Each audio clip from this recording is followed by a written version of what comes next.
What's up, Ravens fans? I think everyone around town is riding pretty high right now after that win over the Pittsburgh Steelers on Sunday Night Football, but that hasn't stopped the questions. The mailbag is full. The first question today is from Mike G, 410 Mike G, and the question is, who is the early candidate that you guys have for Ravens Defensive Player of the Year? This is a tough one. I'm going to pick safety Eric Weddle, and I'll get back to that, but let me first say that there's nobody really that stands out so much on this defense. I mean, and that's a compliment to the unit. They're all playing really well right now. Nobody's just made that many splash plays. I think they're fine with that. Yeah. You know, the reason that I pick Weddle is because what we saw when C.J. Mosley went down with his knee injury, just kind of the immediate shock value there. And everyone was kind of scattered in that Bengals game. Yeah, there's a little chaos. And then once the helmet got on Eric Weddle, you saw it just really stabilize things, stabilize in the second half of that game.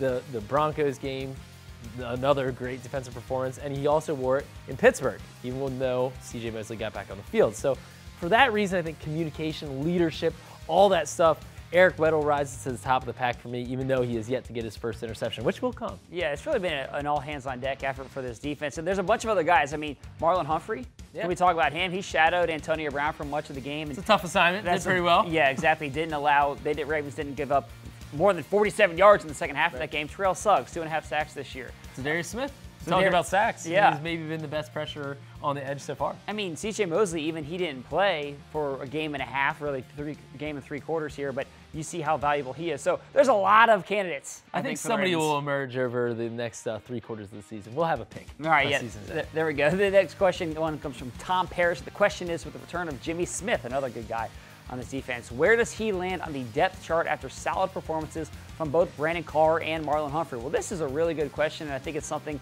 that we won't know truly the answer until we get to Sunday against the Browns. Here's what I think. At some point, Jimmy Smith will be back in the starting lineup. He's the high-paid cornerback. He's the Ravens' #1 guy, and that's what the Ravens expect out of him. The question for me, though, does it happen this week? He's only going to have 3 days of practice before getting back out there on the field after missing the first quarter of the season. The Ravens could maybe try to go with a little bit of an ease him in approach. Maybe he doesn't start. Maybe he, remember last year when it was both Brandon Carr and Jimmy Smith starting, and then Marlon Humphrey was the guy who came off the bench to kind of give him some breaks? Maybe the Ravens go with that approach at the start with Jimmy Smith being back. Yeah, I think part of that, though, was because of Jimmy's Achilles. I know. It was bothering him early last season, so that naturally got some more rotation in that group. I think ultimately here, Jimmy Smith and Marlon Humphrey are going to be your 2 lockdown guys. Brandon Carr's still going to play a lot. They still will do some rotation, but I do agree with you. Maybe ease in Jimmy a little bit, but I don't think it's going to take long before he's out there almost every play. Could either of these guys, any of them, go inside to the slot? That's where Tavon Young has been this year. No. I agree. I think Tavon is made to play that position. Yeah. Last question comes from @Colton96, and the question is, how long do you think Collins can continue fumbling the ball in key situations before he ends up on the bench? I don't think that Alex Collins is going to end up on the bench anytime soon. I mean, it's not like the Ravens have just this gluttony of running backs. I mean, Alex Collins is their best playmaking running back. Buck Allen's good. Buck Allen's a really good player. Very solid, good to go around the goal line, good receiving the ball in the backfield, good blocker, all those things, can run the ball with power.